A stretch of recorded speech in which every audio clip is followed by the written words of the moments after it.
চলো চলো তাড়াতাড়ি, নইলে ওদিকে জল পেতে দেরি হয়ে যাবে। হ্যাঁ হ্যাঁ বৌদি, তাড়াতাড়ি চলো। কোথায় যাচ্ছ তোমরা? বৌমা, সেসব কথা পরে হবে, আগে চলো তাড়াতাড়ি, নয়তো আজ সারাদিন জল না খেয়ে কাটাতে হবে। দিন মা, আপনার কলসিটা দিন, আমি ভরে নিচ্ছি। কি গো সরলা কাকিমা, বৌমাকে এখনো কিছু শেখাওনি নাকি? ও জানে না এখনো? আসলে বেশি দিন বিয়ে হয়নি তো, এত কিছু বলা হয়নি এখনো। বাছা, তুমি সরে যাও মা, তোমার শাশুড়িকে জল নিতে দাও তাড়াতাড়ি। এই জল আর খুব বেশিক্ষণ নেওয়া যাবে না কো। কি, কেন? সব তোমার শাশুড়ি তোমাকে পরে বুঝিয়ে দেবেন, এখন সরে যাও মা, তোমাদের পেছনে আরো সবাই আছে। আহা গো বাছা, এতক্ষণ দাঁড়িয়ে থেকে থেকেও জল পেলে না গো? খেপেছ নাকি বৌমা? ওকে আমরা কেউ জল দিতে পারবো না। কিন্তু কেন মা? ওনার অবস্থা দেখুন, এই ভরা পেট নিয়ে তখন থেকে দাঁড়িয়ে দাঁড়িয়ে একটুও জল পেলেন না। আমাদের থেকে অনেক বেশি ওনার প্রয়োজন জলের। হ্যাঁ আমি জানি, কিন্তু আমাদের কিছু করার নেই। আমাদের মধ্যে কেউ যদি জল দেয়, তাহলে আমাদেরই আগামী 7 দিন জল জুটবে না। মানে? এইসবের মানে কি? সে অনেক ব্যাপার, বাড়ি চলো বলছি সব। বৌমা, কলসি দুটো রান্নাঘরে রেখে এসো বরং, আর পারলে একটু চা করো তো। হ্যাঁ মা, আনছি। আপনি বসুন, জল দেব? আপনি তো হাঁপিয়ে গেছেন। না না, সে ঠিক আছে, সমস্যা নেই, ওরকম আমার অভ্যেস আছে। তুমি যাও। আমি জানি তোমার মাথায় অনেক প্রশ্ন ঘুরছে, এসব কি, কেন, এরকম অদ্ভুত ব্যাপার স্যাপার কেন ঘটছে, তাই তো? না মা, আসলে সবকিছুর ওপরে আমার মিনতির ব্যাপারটা খুব খারাপ লাগছে। ও তো একা নেই, ওর শরীরে অন্য একটা প্রাণ আছে। সেখানে তাকে জল দেওয়া নিয়ে এত সমস্যা, এটা ঠিক মেনে নিতে পারছি না। হ্যাঁ জানি বৌমা, কিন্তু কি বলো তো, একদিন জল না খেলে ওর হয়তো কষ্ট হবে ঠিকই, তবে ওর প্রাণ সংশয় কিন্তু হবে না।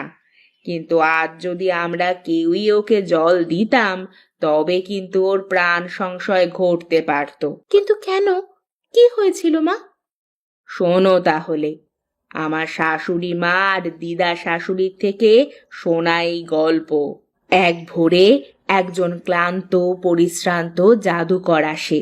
পাথুরে একটা গ্রাম, জলকষ্ট অন্ন কষ্টে ভরা। ক্লান্ত জাদুকর একটা বাড়ির সামনে এসে অজ্ঞান হয়ে যায়। সেই বাড়িতে একটা ছোট্ট মেয়ে তার বাবার সাথে থাকতো।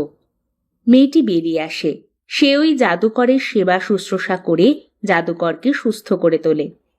মেয়েটিকে আস্তে আস্তে জাদুকর খুব ভালোবেসে ফেলে। স্নেহ মমতা সব মিলেমিশে জাদুকরের যেন গাঢ় পিতৃস্নেহ গিয়ে পড়ে মেয়েটির ওপর। জাদুকর ওদের বাড়িতেই থেকে যায়। ধীরে ধীরে ওই পাথুরে গ্রাম জাদুকরের জাদুতে সুজলা সুফলা হয়ে ওঠে।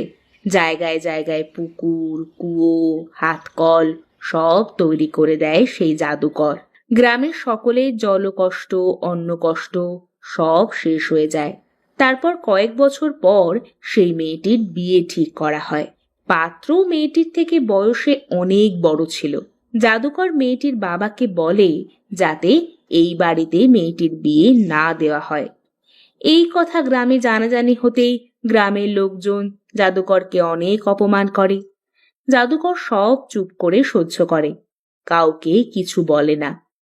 মেয়েটির বিয়ে হয়ে যায়, কিন্তু তার কয়েক সপ্তাহের মধ্যেই মেয়েটির মৃত্যু হয়। কেউ বলে শ্বশুরবাড়িতে জ্যান্ত পুড়িয়ে মারা হয়েছে, কেউ বা বলে আত্মহত্যা করেছে। মরার সময় নাকি তাকে এক বিন্দু জলও কেউ দেয়নি। এই শুনে জাদুকর ক্ষেপে ওঠে, আর তার জীবনের সেরা জাদুটা সে করে। যে গ্রামকে সে অন্ন কষ্ট জলকষ্ট থেকে মুক্তি দিয়েছিল, সেই গ্রামের ওপরেই জাদু করে সে। যে গ্রামের কোনো পুকুর, কোনো দিঘি বা কুয়োর জল কেউ পান করতে পারবে না। গ্রামের কোনো বাড়ির পুরুষ কোথাও থেকে পানীয় জল নিতে পারবে না। একমাত্র একটা হাতকলের জল দিনের একটা সময় চালু থাকবে।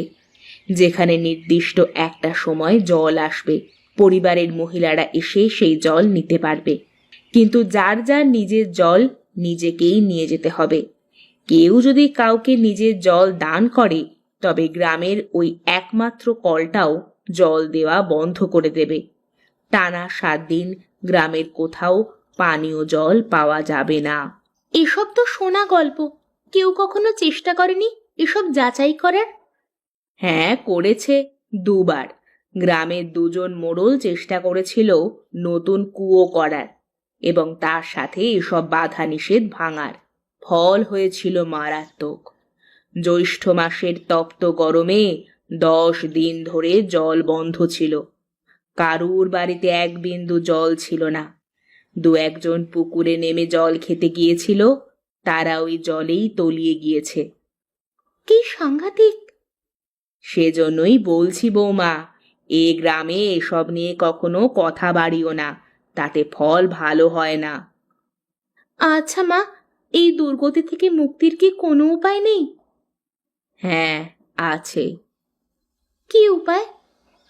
সেই মেয়েটির বাড়ির সামনে একটা কল ছিল। কোনো পূর্ণিমার রাতে জন্ম নেওয়া মেয়ে পূর্ণিমার রাতেই যদি ওই কলের কাছে এসে ওই কলের জল পান করে তবে এই গ্রামে আবার সব ঠিক হয়ে যাবে। তবে ওই মেয়েটির বয়স আগে 13 মাস হতে হবে। তাহলে আজ অবধি কেন হয়নি? কারণ আজ অবধি সেরকম কোনো রাতে কোনো মেয়ে জন্মগ্রহণ করেনি, তাই এই জন্মগ্রহণ স্বাভাবিকভাবেই হতে হবে, তবেই সম্ভব, নচেত নয়। আর আজ অবধি অনেকেই চেষ্টা করেছে, কিন্তু কেউই এখনো সফল হয়নি। সবাই বলে ওই জাদুকর নাকি আজও তার মেয়ের জন্য অপেক্ষা করে রয়েছে। সকালবেলা গ্রামের সব মেয়ে বউরা লাইনে দাঁড়িয়ে আছে জল নেওয়ার জন্যে। মিনতিও এসে দাঁড়ায়। নতুন বউ তাকে দেখে নিজের জায়গায় মিনতিকে দাঁড় করিয়ে দেয়। মিনতিকে দেখেই বোঝা যাচ্ছিল তার সময় প্রায় আসন্ন। তার চোখ মুখ শুকিয়ে গেছে। এক এক করে সবাই জল ভরে নেয়। মিনতিও নিজের কলসিতে জল ভরে। জল আসা বন্ধ হয়ে গেলে সবাই যখন চলে যেতে শুরু করে ঠিক তখনই মিনতির চিৎকার কানে আসে। সে একটা পাথরের ওপরে বসে চিৎকার করছে যন্ত্রণায়। গ্রামের সব মেয়ে বউরা নিজেদের কলসি বালতি সব রেখে মিনতিকে ঘিরে ধরে। মা, আজ পূর্ণিমা না? হ্যাঁ, আজ পূর্ণিমা নিশি। সেজন্যই তো সকলে বুকে আশা নিয়ে এখানে দাঁড়িয়ে রয়েছে। আজ যদি আকাশে চাঁদ ওঠার পর মিনতির মেয়ে হয় তবে খুব শিগগির এই গ্রাম মুক্তি পাবে। দুপুর গড়িয়ে বিকেল হয়। এক নাগারে মিনতি চিৎকার করে যায়। ধাইমা মাঝে মাঝে গরম জল নেওয়ার জন্য বেরিয়ে আসে। মিনতির বাড়ির লোকজন সহ গ্রামের সবাই উৎসুক দৃষ্টিতে তাকায় তার দিকে, কিন্তু ধাইমা মুখ কালো করে আবার দরজা বন্ধ করে দেয়। মেয়ে হয়েছে! সবাই শুনে হৈ হৈ করে ওঠে। আমাদের গ্রামটা এবার মুক্তি পাবে, আর কটা দিনের অপেক্ষা শুধু। 13 মাস পর মিনতি নিজের মেয়েকে নিয়ে পূর্ণিমার এক রাতে সেই বাড়িটির সামনে গিয়ে দাঁড়ায়। তার সাথে নতুন বউ এবং মিনতির স্বামীও রয়েছে। বাড়ির দরজার সামনেই একটা হাত কল রয়েছে। বহুদিনের অব্যবহারে কলটির গায়ে জং ধরে গেছে। মিনতি, তুমি তোমার মেয়ের হাতটা ওই কলে ছোঁয়াও। আমার মেয়ের কোনো ক্ষতি হবে না তো গো? এটুকু ঝুঁকি আমাদের নিতেই হবে বলো।